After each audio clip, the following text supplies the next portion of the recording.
Hello everyone, welcome to my channel code story with Mike. तो आज हम leet code का 3606 करने वाले हैं। इजी मार्क्ड है, ठीक है। इम्प्लीमेंटेशन वाला प्रॉब्लम है, अच्छे से इम्प्लीमेंट करोगे, जितना क्लीन तरीके से इम्प्लीमेंट करोगे उतना आपको मार्क्स मिलेगा, ठीक है। देखते हैं मोटिवेशन क्या है। याद करो, मैंने बताया था ना दिसंबर में 1 मंथ 1 टॉपिक चैलेंज करने के लिए। तो ये मैं क्यों करवा रहा हूँ, इसके बहुत सारे फ़ायदे हो सकते हैं। या तो ऐसा हो सकता है कि कुछ लोग 10 दिन में ही कर पाएँ इसको, या कुछ लोग 15 दिन में कर पाएँ, कुछ लोग 20 दिन में कर पाएँ। एटलीस्ट उनको ये एक आइडिया लग जाएगा कि एक टॉपिक को कम्प्लीटली अच्छे से करने में कितना दिन लगता है, ठीक है। फिर जैसे ही आपको आइडिया लग गया इस दिसंबर एंड तक, जैसे ही 2026 ईयर स्टार्ट होता है तो जनवरी से ये चीज़ फॉलो करना स्टार्ट कर देना, ठीक है। हो सकता है अभी आपको 15 दिन लग रहे हैं, हो सकता है आगे जाके आपकी स्पीड बढ़ जाए तो आप 10-10 दिन में एक एक टॉपिक कंप्लीट कर पाओ। जैसे ही सारे टॉपिक कंप्लीट कर गए फिर ब्लाइंडली क्वेश्चंस बनाओ इंटरव्यू के, ठीक है। चलो आगे बढ़ते हैं। Coupon code validator, you are given 3 arrays of length n that describe the properties of n coupons, ठीक है। Code, business line and is active, ये 3 आपको एरे दे रखेंगे n लेंथ का। The ith coupon has code I, एक string है representing the coupon identifier. Business line I मतलब एक स्ट्रिंग होगा denoting the business line category of the coupon. Is active I a boolean indicating whether the coupon is currently active और not. A coupon is considered valid if, अगर वो ये 3 property follow करेगा। पहला कि code I is non empty, वो coupon code empty नहीं होना चाहिए। एंड उसमें सिर्फ अल्फ़ा न्यूमेरिक कैरेक्टर होना चाहिए, मतलब स्मॉल ए से स्मॉल जी, या कैपिटल ए से कैपिटल जी, या फिर 0 से 9 अल्फ़ा न्यूमेरिक होना चाहिए। कोई स्पेशल कैरेक्टर नहीं होना चाहिए, लेकिन एक स्पेशल कैरेक्टर अलाउड है जो कि है अंडरस्कोर। इसके अलावा कुछ भी लिखा हो, लाइक ऐट लिखा हो या कॉमा लिखा हो, तो ये सब अलाउड नहीं होगा। सिर्फ अल्फ़ा न्यूमेरिक होना चाहिए या फिर अंडरस्कोर होना चाहिए एक, ओके। पहला प्रॉपर्टी तो ये फॉलो होना चाहिए कि भाई वो एम्प्टी नहीं होना चाहिए एंड अल्फा न्यूमेरिक या फिर अंडरस्कोर होना चाहिए। दूसरा प्रॉपर्टी क्या है कि बिजनेस लाइन आई, उसी इंडेक्स आई का बिजनेस लाइन आई में जो भी वैल्यू होगा वो इन चारों में से ही कोई होना चाहिए। इसके अलावा कुछ भी होगा तो वो वैलिड कूपन नहीं होगा। तीसरा ऑब्वियस सी बात है, वो कूपन एक्टिव होना चाहिए, यानी कि इसका एक्टिव वैल्यू ट्रू होना चाहिए। ये 3 है तो वो एक्टिव, तो कूपन वैलिड कहलाएगा। रिटर्न अरे of codes of all valid coupons, तो आपको सारे वैलिड कूपन्स रिटर्न करने हैं, ठीक है। लेकिन एक चीज़ और एक्स्ट्रा दे दिया कि जो कूपन्स आप रिटर्न करोगे it should be sorted first by their business line in the order, कि पहले इलेक्ट्रॉनिक्स वाले को आप रिटर्न करोगे, उसके बाद ग्रॉसरी वाले को, उसके बाद फार्मेसी वाले को, उसके बाद रेस्टोरेंट वाले को, ठीक है। एंड देन अगर मान लेते हैं यहाँ पर टाई हो जाता है, then by code in lexicographical order within each category, ठीक है, ओके। तो देखते हैं यहाँ पर, जैसे इनपुट यहाँ पर दे रखा है सेव 20, यहाँ पर सेकंड वाला कूपन एम्प्टी है। Pharma 5 save at 20। Business line क्या क्या है, रेस्टोरेंट है, ग्रॉसरी है, फार्मेसी है, रेस्टोरेंट है, ठीक है। और इज एक्टिव में ट्रू ट्रू ट्रू ट्रू है, मतलब एक्टिव तो है सारे, ओके। तो देखते हैं, सबसे पहले मैं इस कूपन को देखता हूँ, सेव 20 वाले को। तो इस ये एक्टिव तो है, चलो दिख रहा है। और कूपन का वैल्यू भी देखो अल्फ़ा न्यूमेरिक है, कोई भी इलीगल करेक्टर नहीं है जो यहाँ पर मेंशन था। या तो अल्फ़ा न्यूमेरिक है ना चाहिए, अंडरस्कोर प्रेजेंट होना चाहिए, दिस इज़ वैलिड। और बिजनेस लाइन आई मतलब index I is equal to 0 है, तो बिजनेस लाइन इंडेक्स 0 में जाओ तो रेस्टोरेंट, क्या ये वैलिड है? हाँ, बिजनेस लाइन वैलिड है, यहाँ पर रेस्टोरेंट दे रखा है, ठीक है। तो सारे कैटेगरी इसके मतलब सारे प्रॉपर्टी इसके सही है, ठीक है। तो ऑब्वियस ये बात है, सेव 20 एक मेरा वैलिड कूपन है, तो सेव 20 देखो रिजल्ट में है मेरा, ओके। उसके बाद दूसरा एक और वैलिड दिख रहा है, फार्मा 5, ये भी वैलिड है। ये तो एम्प्टी है, इसको छोड़ दो। यहाँ पर देखो स्पेशल करेक्टर, तो ये वैलिड कूपन नहीं है। तो फार्मा 5 एंड सेव 20 मेरा वैलिड आंसर था। लेकिन प्रॉब्लम में दे रखा था कि उन लोगों को आपको सॉर्ट करना है on the basis of this logic, कि भाई पहले इलेक्ट्रॉनिक्स वाले आने चाहिए, फिर ग्रॉसरी वाले, फिर फार्मेसी, फिर रेस्टोरेंट, ठीक है। तो अगर नोटिस करो, सेव 20 का जो कैटेगरी था वो रेस्टोरेंट था, और फार्मा 5 का कैटेगरी था वो फार्मेसी था, है ना, ये रहा। तो पहले देखो किसको आना था, पहले फार्मेसी वाले को लाना है, उसके बाद रेस्टोरेंट वाले को आएगा, ठीक है। तो देखो पहले फार्मेसी वाला कूपन कोड आया, उसके बाद रेस्टोरेंट वाला कूपन कोड आया। बस आपको ऑर्डर इसके बेसिस पे रिटर्न करना है, ओके, ठीक है। चलो और भी एग्जाम्पल्स है, आप देख सकते हो। हम देखते हैं इसका थॉट प्रोसेस क्या होगा। तो देखा जाए तो थॉट प्रोसेस में एक्स्ट्रा कुछ ट्रिकी नहीं करना है, जो प्रॉब्लम में बोला गया है एज इट इज़ वही करना है हमें, ठीक है। तो मुझे लगता है कि ये सिमुलेशन का प्रॉब्लम है, मतलब प्रॉब्लम में जो बोला है मैं ब्लाइंडली उस वो काम कर दूंगा। कुछ एक दो चीज़ें जो हमें ख्याल रखना है कि भाई उनका ऑर्डर आपको सही रिटर्न करना है, ठीक है, वो हम ध्यान दे देंगे, ओके। तो मैंने ये एग्जाम्पल लिया है, इसको डिलीट कर देता हूँ, ठीक है। ये एग्जाम्पल है मेरा, ठीक है, ओके। अब देखो ध्यान दो, अब सबसे पहले तो कि कोई कोड एक्टिव है कि एक एक करके सारे कोड के पास जाएंगे, ऑब्वियस सी बात है। तो मान लेते हैं मैं index I is equal to, यहाँ पर इंडेक्सिंग कर देता हूँ, index number 0, index number 1, index number 2, index number 3। Same index इन लोग के लिए भी फॉलो होगा, है ना। ठीक है, तो अभी मैं पहले कूपन कोड के पास आया। सबसे पहले तो ये चेक करूँगा कि ये कूपन कोड एक्टिव है कि नहीं। एक्टिव है क्या? यस, ठीक है, इट्स एक्टिव, इंडेक्स 0 में ट्रू है। उसके बाद चेक करूँगा कि भाई इसका जो बिजनेस लाइन का वैल्यू है, क्या है इसका बिजनेस लाइन का वैल्यू? रेस्टोरेंट है, तो क्या रेस्टोरेंट वैलिड है? हाँ, प्रॉब्लम में दे रखा था कि रेस्टोरेंट होना चाहिए या फिर फार्मेसी या फिर इलेक्ट्रॉनिक्स या फिर ग्रॉसरी। चलो ये प्रॉपर्टी भी फॉलो हो गया। उसके बाद एक और प्रॉपर्टी क्या था कि कोड वैलिड होना चाहिए, मतलब कोड में या तो अल्फ़ा न्यूमेरिक कैरेक्टर होना चाहिए और स्पेशल कैरेक्टर में सिर्फ अंडरस्कोर अलाउड है। तो देखा है तो ये भी वैलिड दिख रहा है मुझे। तो यानी कि सेव 20 मेरे लिए वैलिड है ना। वैलिड क्यों है मैं यहाँ पर बता देता हूँ। ये वैलिड बस इसलिए है क्योंकि वो एक्टिव भी है, is active of index 0 is equal to true है, ठीक है। और इसका जो बिजनेस लाइन है is business line, sorry business line of index I जो है वो क्या है? रेस्टोरेंट है ना, जो कि वैलिड बिजनेस लाइन था, ठीक है। और जो कोड है वो वैलिड है। और कोड वैलिड कैसे चेक करना है हमें? प्रॉब्लम में दे रखा है कि अल्फ़ा न्यूमेरिक होना चाहिए और अल्फ़ा न्यूमेरिक या फिर कोई स्पेशल कैरेक्टर तो वो अंडरस्कोर ही सिर्फ अलाउड है, ठीक है। तो सबसे पहले एक काम करते हैं, ये वाला लॉजिक लिख लेते हैं, कोड वैलिड है कि नहीं उसका एक फंक्शन लिख लेते हैं, इज़ वैलिड कोड। सिंपल सा एक फंक्शन लिख लेंगे जो ये बताएगा कि मेरा जो मैंने जो इसको कोड पास किया कि वो वैलिड है कि नहीं। स्ट्रिंग एंड कोड पास कर देंगे, अलग से फंक्शन लिख लो और क्या, ये वैलिड है कि नहीं वो चेक कर लेगा, ठीक है।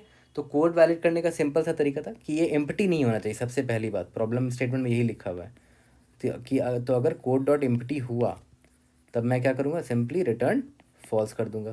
तो देखिए कुछ मैं एक्स्ट्रा दिमाग नहीं लगा रहा, प्रॉब्लम में जो बोला मैं वही कर रहा हूँ एज इट इज़। अगर एम्प्टी नहीं है तो मैं क्या करूँगा? हर एक कैरेक्टर को चेक करना पड़ेगा मुझे, char and CH in the code, ठीक है। सबसे पहली बात, अगर वो अल्फ़ा न्यूमेरिक नहीं होता है, नॉट ऑफ एलनम नाम का एक फंक्शन है सिंपल सा, उसको आप कोई भी कैरेक्टर दोगे तो ये बता देता है कि अल्फ़ा न्यूमेरिक है कि नहीं। अल्फ़ा न्यूमेरिक में क्या हो गया?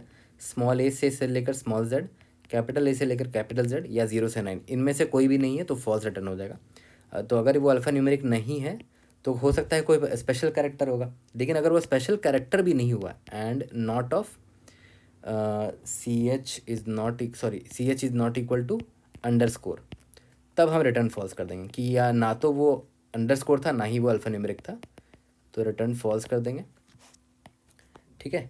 और ऐसा कुछ भी नहीं हुआ तो लास्ट में रिटर्न ट्रू कर देंगे, ठीक है। तो देखा है तो बड़ा सिंपल था ये वाला फंक्शन। इज़ वैलिड तो हमारा कंप्लीट हो गया, ओके। उसके बाद इज़ एक्टिव भी इजीली हम चेक कर सकते हैं। जो इंडेक्स चल रहा है इसी इंडेक्स का इज़ एक्टिव में देख लो वैल्यू क्या है, तो इज़ एक्टिव पता चल गया। अब आते हैं इसमें, बिजनेस लाइन आई वाला जो वैल्यू है वो रेस्टोरेंट है, तो रेस्टोरेंट वैलिड है कि नहीं वो भी हमें देखना पड़ेगा। तो हमें चेक करना पड़ेगा कि हमें 4 ही कैटेगरी दी गई थी, तो इन 4 कैटेगरी को मैं कहीं पर स्टोर कर लूँगा, electronics, grocery, pharmacy and restaurant. इन चारों में से कोई एक वैल्यू हुआ तो वो वैलिड बिजनेस लाइन होगा, ठीक है। तो मैं क्या करूँगा, एक अनऑर्डर्ड सेट ले सकते हैं, उसमें सेट ऑफ स्ट्रिंग में उन चारों को स्टोर कर लेंगे, ठीक है। क्या क्या था? सबसे पहले था electronics, grocery, pharmacy and restaurant. यहाँ पर मैं लिख देता हूँ इलेक्ट्रॉनिक्स। तो मैं चेक कर लूँगा, देखो मैंने सेट में डायरेक्टली डाल दिया है electronics, grocery, pharmacy and restaurant, यही वैलिड बिजनेस लाइन हो सकता है। तो मैं देखूंगा कि जिस इंडेक्स को मैं देख रहा हूँ, जो कोड को देख रहा हूँ, उसका क्या है बिजनेस लाइन के लिए? रेस्टोरेंट है, तो मैं डायरेक्टली इस सेट में चेक कर सकता हूँ कि हाँ रेस्टोरेंट प्रेजेंट है क्या? हाँ प्रेजेंट है, मतलब वो वैलिड है। तो मैं क्या करूँगा, मैं एक वेक्टर में स्टोर कर लूँगा कि ये कोड मेरा वैलिड है। कोड मेरा क्या था? सेव 20, ठीक है, यहाँ पर स्टोर कर लिया, सेव 20 स्टोर कर लिया। उसके बाद दूसरा जो मुझे मिलेगा वैलिड वो है फार्मा 5 मिलेगा वैलिड, ठीक है। तो उसको ही मैंने स्टोर कर लिया यहाँ पर, फार्मा 5। बट इसमें एक प्रॉब्लम क्या है ना कि अब आप इसको सॉर्ट कैसे करोगे? आपको तो पता ही नहीं है, प्रॉब्लम में दे रखा है कि जो आप सॉर्टिंग करोगे वो किस बेसिस पे होना चाहिए? वो इस ऑर्डर में होना चाहिए कि पहले इलेक्ट्रॉनिक्स वाले वैल्यू आएंगे, उसके बाद ग्रॉसरी, उसके बाद फार्मेसी एंड सो ऑन। तो इसका मतलब पता है क्या हुआ कि जो आपने कोड को स्टोर किया है ना, आपको साथ ही साथ आपको इनकी भी वैल्यू स्टोर कर लेनी चाहिए थी, क्योंकि जब आप सॉर्टिंग करोगे तो आप इनके बेसिस पे करोगे कि पहले इलेक्ट्रॉनिक्स आना चाहिए, फिर ग्रॉसरी आना चाहिए, फिर फार्मेसी, फिर रेस्टोरेंट। ठीक है, तो इसको इस तरह की सॉर्टिंग करने के लिए सबसे अच्छा पता है, सबसे सिंपल तरीका क्या है कि आप इनको एक वैल्यू असाइन कर दो। ऑब्वियस बात है, सबसे पहले अगर ये आना चाहिए तो मैं क्या करूँगा ना, इस इलेक्ट्रॉनिक्स को मैं जीरो असाइन कर दूंगा कि इस इलेक्ट्रॉनिक्स की वैल्यू जीरो है। क्यों? क्योंकि जब मैं सॉर्टिंग करूँगा तो ऑटोमेटिकली जीरो के बेसिस पे जब सॉर्ट होगा तो सबसे पहले इसका वैल्यू आएगा, है ना।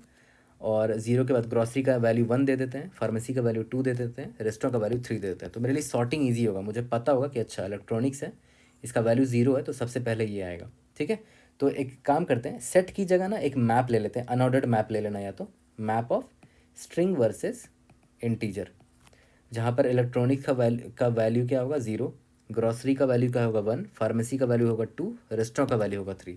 तो मैंने एक मैप ले लिया इंस्टेड ऑफ सेट। ठीक है, अब देखो ध्यान देना, अब मैं सिर्फ कोड नहीं स्टोर करूँगा, अब मैं क्या करूँगा, कोड के साथ साथ जो बिजनेस लॉजिक है, जो बिजनेस लाइन है इसका, जैसे मान लेते हैं सेव 20 का बिजनेस लाइन क्या था, सेव 20 का बिजनेस लाइन था रेस्टोरेंट था ना, तो मैं रेस्टोरेंट का वैल्यू यहाँ पर स्टोर कर लूँगा। देखो ध्यान दो, फार्मा सेव 20 सिर्फ नहीं स्टोर करूँगा, उसके साथ एक और चीज़ स्टोर करूँगा। देखो ध्यान देना, सेव 20 स्टोर किया, उसके साथ सेव 20 किसका था, सॉरी रेस्टोरेंट का था ना, तो रेस्टोरेंट का मैं इस मैप में देख लूँगा, रेस्टोरेंट का वैल्यू क्या है, 3 है। ठीक है, तो मैं यहाँ पर 3 भी स्टोर कर लूँगा, मतलब पेयर में ये दोनों इन्फॉर्मेशन स्टोर करूँगा। ठीक है, कि मेरा कूपन कोड ये वैलिड तो था, बट इसका बिजनेस लाइन क्या था, वैल्यू क्या था, वो 3 था। ठीक है, उसके साथ फार्मा 20 था ना, जो एक वैलिड था मेरा, फार्मा 5 था सॉरी, ये भी मेरा वैलिड कूपन कोड था। तो बस मैं इसको स्टोर नहीं करूँगा, इसके साथ जो फार्मेसी है, इसका बिजनेस लाइन, वो भी स्टोर करूँगा। तो फार्मेसी की करस्पॉन्डिंग देखो, तो ये 2 है ना, तो 2 स्टोर कर दिया। ठीक है, और यहाँ पर इसका कूपन कोड भी स्टोर कर दिया, फार्मा 5। ठीक है, अब देखो ये इन्फॉर्मेशन स्टोर करने से मुझे फ़ायदा क्या हुआ, अब मैं ब्लाइंडली इस पर सॉर्ट लगा सकता हूँ, है ना। सॉर्ट मान लेते हैं, इसका नाम टेम्प दे देते हैं, टेम्प वेक्टर है, begin of temp, end of temp. मुझे कोई कस्टम लॉजिक लिखने का ज़रूरत नहीं पड़ेगा इसको सॉर्ट करने का। देखो क्यों, बाय डिफ़ॉल्ट सॉर्ट जो होता है वो असेंडिंग ऑर्डर में सॉर्ट करता है। ठीक है, और अगर इसको आइटम जो है पेयर में मिलेंगे, देखो ये पेयर है, ये भी पेयर, तो ये पता क्या करेगा, सबसे पहला एलिमेंट के बेसिस पे असेंडिंग ऑर्डर में सॉर्ट कर देगा। तो सबसे पहला एलिमेंट क्या है, ये इसका 3 है, इसका 2 है, तो ऑब्वियस सी बात है सबसे पहले आ जाएगा 2 कॉमा फार्मा 5 वाला वैल्यू आएगा, फार्मा 5। उसके बाद ये आ जाएगा 3 कॉमा सेव 20। ठीक है, और अगर दोनों का ये कॉमन होता ना, ये भी 2 होता और ये भी 2 होता, तो बता वो क्या करता, मान लेते हैं ये भी 2 होता और ये भी 2 होता, तो से अगर वो ये सॉर्टिंग जो है ना, वो ऑटोमेटिकली देखता कि अच्छा पहला एलिमेंट अगर इक्वल है तो दूसरा एलिमेंट के बेसिस पे असेंडिंग ऑर्डर में सॉर्ट कर देंगे। मतलब दूसरा एलिमेंट याद है, ये कोड था ना, ये कोड था। ठीक है, तो याद करो प्रॉब्लम में भी एग्जैक्टली वही बोला था। तो प्रॉब्लम एक्चुअली में ना चेक करना चाह रहा है कि आपको कस्टम सॉर्टिंग आता है कि नहीं, ठीक है, या फिर आप सॉर्टिंग को एक्चुअली में समझते हो कि नहीं। यहाँ पर यही बोला था कि जब आप सॉर्ट रिजल्ट को स्टोर करोगे कोड को, तो they should be sorted based on the business line, जो कि हमने कर तो दिया था, लेकिन अगर वो इक्वल होता है then by code in lexicographical ascending order. ठीक है, तो यहाँ पर हम वही कर रहे हैं, देखो। ठीक है, अगर 2 सेम हो गया तो उसमें जो कोड का वैल्यू है वो असेंडिंग ऑर्डर में होना चाहिए, तो यहाँ पर खुद ब खुद असेंडिंग ऑर्डर में स्टोर कर देगा। ठीक है, ओके। तो यहाँ पर खैर हमारा दोनों का जो बिजनेस लाइन का कोड था वो अलग अलग था, है ना। इसके बेसिस पे हमने इंटीजर असाइन कर दिया था, तो असेंडिंग ऑर्डर में इंटीजर के बेसिस पे सॉर्ट हो गया था, है ना। पहले फार्मा 5 आया, फिर सेव 20 आ गया। फिर मैं क्या करूँगा, जब से ही सॉर्ट कर दिया मैं यहाँ से कोड निकाल के ले लूँगा, मेरे रिजल्ट में मैं स्टोर कर लूँगा कि फार्मा 5 पहले आएगा, सेव 20 उसके बाद आएगा, ये मेरा आंसर होगा। ठीक है, यहाँ तक क्लियर हो गया। तो देखा है तो प्रॉब्लम ईजी था। ठीक है, और मतलब मैं इजी नहीं बोलना चाहिए to be very honest, and कल कुछ लोगों ने कमेंट भी किया था कि किसी मीडियम या किसी भी प्रॉब्लम को इजी हार्ड मीडियम नहीं बोलना चाहिए। I totally agree, I am really sorry for that. Problem actually में ना इम्प्लीमेंटेशन हैवी है ना, क्योंकि इसमें भले इजी मार्क्ड है बट इम्प्लीमेंटेशन ज़्यादा करना पड़ रहा है आपको। देखो यहाँ मैप भी यूज़ करना पड़ा। उसके बाद एक और बड़ा मस्ट ट्रिक हमने क्या यूज़ किया, जो बिजनेस लाइन है उसके कॉरस्पॉन्डिंग एक इंटीजर असाइन कर दिया। क्यों भाई, क्योंकि मेरे लिए सॉर्टिंग आसान हो जाएगा। है ना। तो ये छोटे छोटे ट्रिक्स आपको आना चाहिए, ठीक है। वरना आप कस्टम सॉर्टिंग भी कर सकते थे, मतलब आप ये सब दिमाग ना लगा के जो आप यहाँ सॉर्टिंग करो, यहाँ पर आपको कॉम्प्लेक्स लैम्बडा लिखना पड़ता। इतना करने से अच्छा है कि मैंने सिंपली क्या किया, यहाँ पर एक नंबर असाइन कर दिया बिजनेस लाइन को, ताकि ऑटोमेटिकली उसके बेसिस पे सॉर्ट हो जाए, ठीक है। और सिंस मुझे कोड को सॉर्ट करना था on the basis of business line, तो देखो मैंने सिर्फ कोड नहीं स्टोर किया यहाँ पर, उनके कॉरस्पॉन्डिंग बिजनेस लाइन की जो इंटीजर वैल्यू है वो मैंने असाइन किया यहाँ पर, ठीक है। यहाँ पर आई थिंक 3 था, ये 2 था, जो भी था, ओके। फिर उसके बाद हमने नॉर्मल सॉर्टिंग लगा दिया। यहाँ तक क्लियर है। बड़ा सिंपल सा कोड करने वाले, जल्दी से कोड करते हैं, इसको फिनिश करते हैं। तो देखो सबसे पहले मैंने क्या किया, अनऑर्डर्ड मैप ले लिया, उसमें मैंने जो जो बिजनेस लाइन वाले वैल्यूज़ एक्सेप्टेड थे बस उनको लिख दिया है, और उनको असाइन कर दिया एक इंटीजर उसी ऑर्डर में जिस ऑर्डर में हम चाहते हैं कि हमारा कोड हो। तो देखो इसको मैंने 0 असाइन किया, इसको 1, इसको 2, इसको 3, ठीक है। और मैंने क्या बोला, कोई भी कोड जब वैलिड होगा तो उसको हम एक टेम्प वेक्टर में स्टोर करेंगे, ठीक है। और टेम्प वेक्टर में जो हम स्टोर कर रहे हैं, इसमें क्या क्या स्टोर कर रहे हैं, बिजनेस लाइन स्टोर कर रहे हैं, और वो कोड जो है उसको स्टोर कर रहे हैं। तो ये कोड का बिजनेस लाइन ये है, वो स्टोर कर रहे हैं, क्योंकि प्रॉब्लम में बोला था बिजनेस लाइन के बेसिस पे आपको सॉर्ट करना है, ठीक है। अब देखो बिजनेस लाइन का वैल्यू मैंने यहाँ साइन कर दिया, तो ये मैं एक काम करूँगा, बिजनेस लाइन के करस्पॉन्डिंग जो इंटीजर वैल्यू होगा ना वो मैं यहाँ स्टोर करूँगा, पूरा स्ट्रिंग स्टोर करने की ज़रूरत नहीं है, ठीक है। ओके, तो यहाँ पर देखो अगर वो एक्टिव है वो कोड, चलो बढ़िया है। और वो मेरे और उसका जो उसी इंडेक्स के उस कोड का जो बिजनेस लाइन का वैल्यू है वो इन चारों में से कोई एक है, हाँ है, मतलब मैप में प्रेजेंट है। तीसरा क्या है कि वो वैलिड होना चाहिए वो वाला कोड। तो वैलिड का कोड बड़ा सिंपल था, मैंने आपको दिखाया भी था, एम्प्टी नहीं होना चाहिए, अल्फ़ा न्यूमेरिक नहीं है, और अंडरस्कोर भी नहीं है, तो रिटर्न फॉल्स, नहीं तो रिटर्न ट्रू, ठीक है। अगर ये तीनों कंडीशन सेटिस्फाई होते हैं मतलब वो मेरा वैलिड है कोड। तो टेम्प में मैंने पुश किया, सबसे पहले तो मैप्स, पहले तो उसका बिजनेस लाइन निकाला, फिर मैप में पुट किया बिजनेस लाइन को ताकि उसको इंटीजर वैल्यू मिल जाए, तो उस इंटीजर वैल्यू को स्टोर किया यहाँ पर, और साथ ही साथ कोड को भी स्टोर कर लिया इस टेम्प में। लास्ट में मैंने नॉर्मल सॉर्टिंग लगा दी ताकि वो बिजनेस के बेसिस पे सॉर्ट करे, उसके बाद अगर इक्वल है बिजनेस का वैल्यू तो कोड के बेसिस में सॉर्ट करे, असेंडिंग ऑर्डर में सॉर्टिंग हो गया। उसके बाद मैंने कुछ नहीं किया, उसी टेम्प में इटरेट करके सारे कोड निकाल लिए उसी ऑर्डर में, ठीक है। सबमिट करके देखते हैं, we have pass all the test cases. Time complexity देखते हैं, यहाँ पर देखो कोड डॉट साइज मतलब ओ ऑफ एन, पूरा टाइम कॉम्प्लेक्सिटी यहाँ पर लग रहा है, ठीक है। और अगर आप नोटिस करो इज़ वैलिड कोड भी आप यहाँ चेक कर रहे हो, तो कोड का मान लेते हैं लेंथ एल रहता है, एवरेज लेंथ, तो एक्चुअली में टाइम कॉम्प्लेक्सिटी यहाँ पर कितना हो जाएगा, एन इंटू एल हो जाएगा, क्योंकि एन तो ये हो गया ना, लेकिन हर बार आप जब वैलिड कोड चेक कर रहे हो तो बार बार लेंथ पर इटरेट करो, तो एन इंटू एल यहाँ पर हो गया टाइम कॉम्प्लेक्सिटी। और यहाँ पर सॉर्टिंग कर रहे हो तो ऑब्वियस सी बात है N log N time complexity जाएगा, क्योंकि सारे कोड यहाँ पर स्टोर्ड है, ओके। बाकी तो कुछ नहीं, दैट्स इट। और स्पेस कॉम्प्लेक्सिटी हमने लिया है temp O of n size का। I hope I was able to help, see you in the next video, thank you.